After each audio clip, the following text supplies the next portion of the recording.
Hello good morning बच्चों। बच्चों, आज के सेशन में हम लोग एनसीईआरटी का अगला टॉपिक हम लोग photo electric effect and wave theory of light का एनसीईआरटी के वेब सीरीज में हम लोग स्टडी करेंगे। इससे पहले आप जितने भी बच्चे हैं वो सभी इस लेक्चर को स्टडी करने से पहले आप हमारे प्रीवियस जितने भी लेक्चर हैं एनसीईआरटी वेब सीरीज का सभी को एक एक करके स्टडी करें, तो इस लेक्चर को भी आपको आसानी से समझ में आएगा। और इस लेक्चर को आप स्टडी करने से पहले आप एनसीईआरटी बुक को ओपन कर लीजिए ताकि आपको बुक पढ़ने में बिल्कुल आसानी होगी और समझने में आसानी होगी। तो चलिए आइए हम लोग इस टॉपिक को स्टार्ट करते हैं।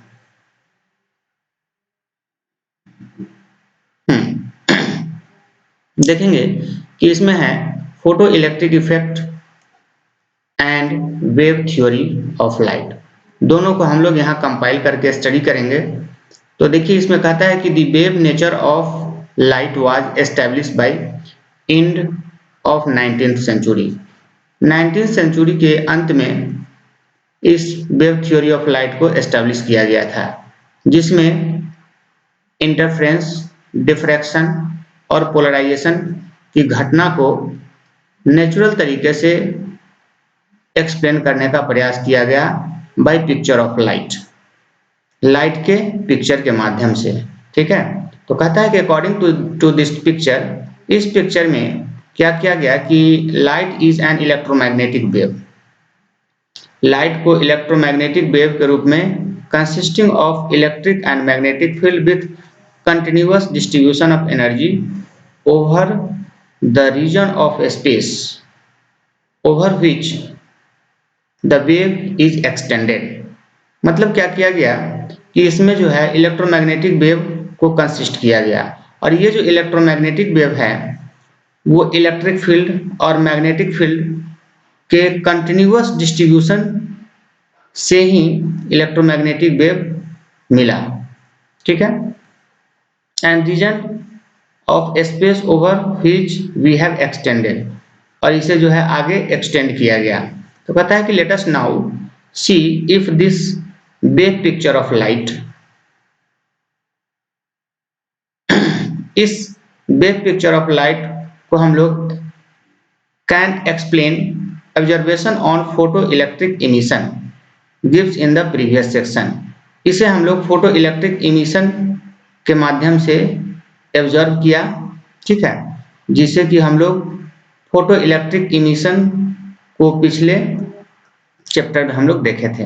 ठीक है, इसके बाद यहाँ पर कहता है कि according to the wave picture of light, wave picture of light के अनुसार the free electrons at the surface, surface पर जितने भी इस मेटल सरफेस पर जितने भी फ्री इलेक्ट्रॉन्स होते हैं, which the beam of radiation fall, वो क्या करता है उस पर जब आप रेडिएशन को फॉल करते हैं, यानी कि आपका लाइट का रे जब उस मेटल सरफेस पे पड़ता है तो एब्जॉर्ब द रेडिएंट एनर्जी। तो वो क्या करता है आउटर मोस्ट और मेटल के सरफेस पर जितने भी फ्री इलेक्ट्रॉन्स होते हैं वो एनर्जी को क्या करते हैं एब्जॉर्ब करते हैं, कंटिन्यूअसली एब्जॉर्ब करते हैं। And greater the intensity of radiation, और रेडिएशन के इंटेंसिटी से यदि ज़्यादा हो जाता है, the greater or the amplitude of electric and magnetic field, और उसका जो है इलेक्ट्रिक फील्ड और मैग्नेटिक फील्ड का एम्पलीट्यूड भी क्या हो जाता है ज़्यादा हो जाता है। कंसिक्वेंटली द ग्रेटर इंटेंसिटी, तो इंटेंसिटी भी ज़्यादा होता है। And greater should be the energy absorb और बाय ईच इलेक्ट्रॉन, और ज़्यादा होने के कारण इलेक्ट्रॉन को एनर्जी एब्जॉर्ब करना चाहिए, ऐसा लिखता है। तो बिल्कुल सही बात है, एनर्जी ज़्यादा हुआ तो एब्जॉर्ब करेगा ही करेगा। अब कहता है in this picture the maximum kinetic energy of photo electrons, जब उस फोटो इलेक्ट्रॉन्स जो आप पिछले क्लास में देखे हैं, इस तरह की चीज था जिसमें यहाँ पे जो मेटल लगा हुआ था और यहाँ से क्या होता था कि ये एनर्जी को क्या करता था, जब लाइट सोर्स इस पर पड़ता था तो यहाँ से जो आउटर मेटल सरफेस से जो इलेक्ट्रॉन एनर्जी को ऑब्जर्व करके बाहर निकलता था, वो कहीं ना कहीं काइनेटिक एनर्जी को लेकर के निकलता था। ठीक है, इसी बात को यहाँ कह रहा है कि the maximum kinetic energy of photo electrons on the surface is then expected to increase with increase in intensity. जब क्या होता है कि सरफेस पर की काइनेटिक एनर्जी इंक्रीज करेगा सरफेस के इलेक्ट्रॉन की, तो उसकी इंटेंसिटी भी इंक्रीज करेगा। एंड ऑल्सो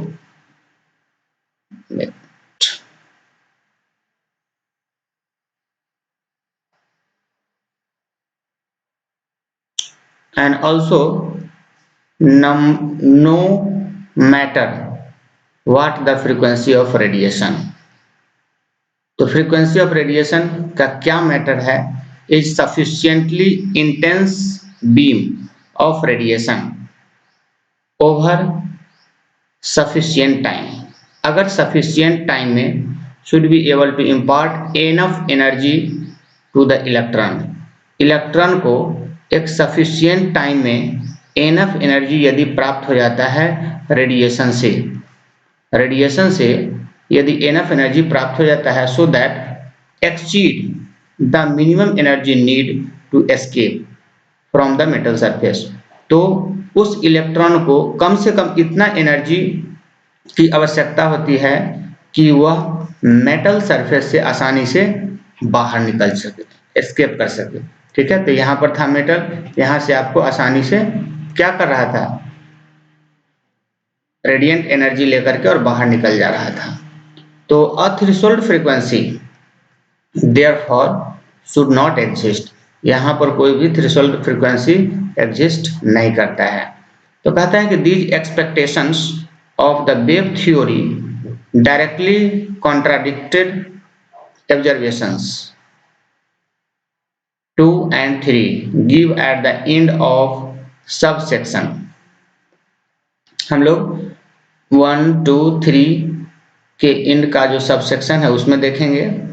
अब यहाँ पर कहता है कि further we should note that in the wave picture, जब हम लोग वेव पिक्चर को देखते हैं, द एब्जॉर्प्शन ऑफ एनर्जी, तो एनर्जी का क्या होता है, एब्जॉर्प्शन होता है बाय इलेक्ट्रॉन, इलेक्ट्रॉन के द्वारा एनर्जी का एब्जॉर्प्शन होता है, टेक प्लेस कंटिन्यूअसली, यह काम लगातार होता है over the entire wave front of radiation. ये जो है लगातार रेडिएशन से का जो वेव फ्रंट का रेडिएशन होता है उससे लगातार क्या होता है, इलेक्ट्रॉन एनर्जी को एब्जॉर्ब करते रहता है और वो बाहर निकलते रहता है। Since large number of electron absorb energy, अगर large number of electron energy को एब्जॉर्ब करता है तो the energy absorb per electron per unit time turns out to be small. तो energy absorb per electron per unit time, energy जो absorb होता है, ठीक है, वो पर इलेक्ट्रॉन पर यूनिट टाइम, ठीक है, पर unit time turns out too small, जो कि यह वेरी स्मॉल होता है। अब कहता है explicit calculation estimate that it can take hour और more for a single electron. अगर हम लोग सिंगल इलेक्ट्रॉन के लिए यदि हम इलेक्ट्रॉन को पिकअप ले, उसको pick up sufficient energy to overcome the work function and out of the metal. मतलब क्या है कि अगर एक इलेक्ट्रॉन सिंगल इलेक्ट्रॉन को यदि पिकअप कराना चाह रहे हैं, बाहर निकालना चाह रहे हैं, तो उसके लिए हमें सफिशिएंट एनर्जी की जरूरत होगी, जिसको कि हम लोग वर्क फंक्शन के रूप में देखते हैं वो वर्क फंक्शन एनर्जी लेकर के और वो बाहर निकल जाता है। तो this conclusion is again in striking contrast to observation. तो इसका कंक्लूजन यह निकलता है कि strike contrast conclusion for the photo electric emission is instantaneous. Photo electric emission जो होता है वह इंस्टेंटेनियस होता है, लगातार होता है। And in short the wave picture is unable to explain the most basic feature of photo electric emission. ये जो आप वेव पिक्चर को आपने एक्सप्लेन किया, ये बिल्कुल फोटो इलेक्ट्रिक इमिशन का बेसिक फीचर है। ठीक है, तो इस लेक्चर में हम लोग इस टॉपिक में इतना ही, फिर मिलते हैं अगले लेक्चर में। Thank you.